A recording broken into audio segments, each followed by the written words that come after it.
Hello, it's Rafael Gutierrez, and today I'm going to talk about the belt, whether having it cross actually has a benefit or not. I actually will use a scientific method for it, which means most of the stuff, if you notice, a lot of times I'll make videos and I'll mention based on the articles that I've looked at, or based on this, or based on this expert. I will mention, a lot of times mention it. Sometimes you'll actually see quotes from different academic articles that say certain things. There are some people who they're not interested in science. They want to do stuff because that's the way it's always been done, according to them.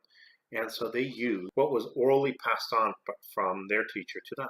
That's fine within your studio, but when you start having a conversation with someone, if you have someone who says, well, based on just one of the arguments I had with someone, I actually suggested that dirty laundry is one of the ways people can end up getting diseases, so you should wash your belt. Oh no, my teacher told me nobody ever washed a belt, and it was actually kind of funny. Someone showed a Schrader belt and it tells you how to wash. The idea is, I actually want everything to be functional.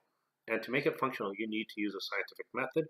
You have to also use a lot of the ideas that science has. We have to actually take the new information and incorporate it into the old. The lineage I do of karate, a lot of the guys trained under Shoshi Nagamine, and in his book he mentions that you shouldn't just ignore something because it's new or throw it out because it's old. You have to take what works and try to balance everything. And I really try to adopt that idea. A lot of people talk about when you tie your belt, should you cross it in the back and have it go across this way? Or should you do it so it's one line? Now, a lot of people talk about the reason that they cross it is because it offers some support for the back. If we're just saying, okay, well, that makes sense, that's fine. That would be enough for some people, and I actually like to see what's going on. And Matt Sheridan is the one who actually asked, is there any evidence that supports that this will actually help the lumbar area of the spine? It's really hard to find any research done on karate.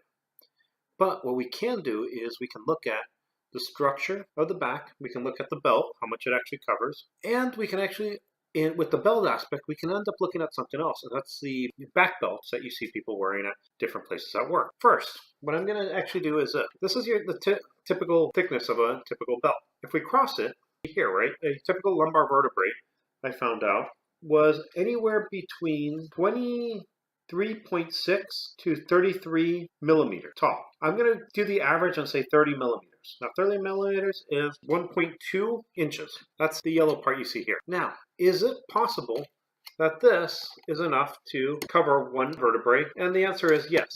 Is it possible to do two? And the answer is no. And so the size makes it so it really doesn't seem to be able to really protect the back, just the size wise. And then I guess if you wrap it around 100 times, then maybe the size would be able to do this. But then that's not enough for me. Because like I said, we don't have information about the belt, but we do have information on back belts. And as I went into the reports, I found reports from the Occupational Health and Safety. I found the U.S. Occupational Health and Safety. I found some from the Canadian Health and Safety.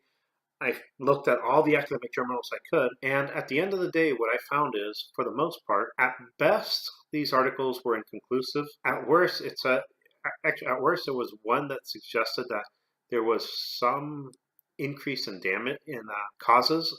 Tony Partlow was actually mentioned it while I was actually reading it.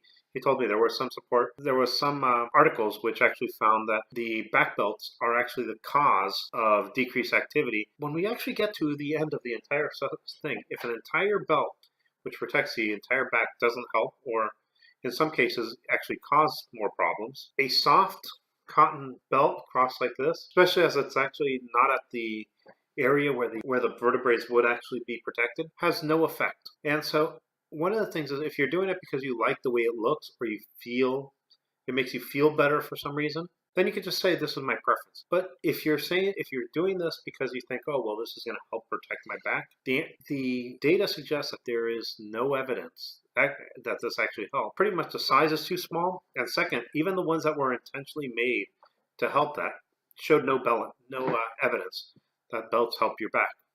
So I guess with that, I'll say continue training, enjoy your time, make friends, and I'll see you next time.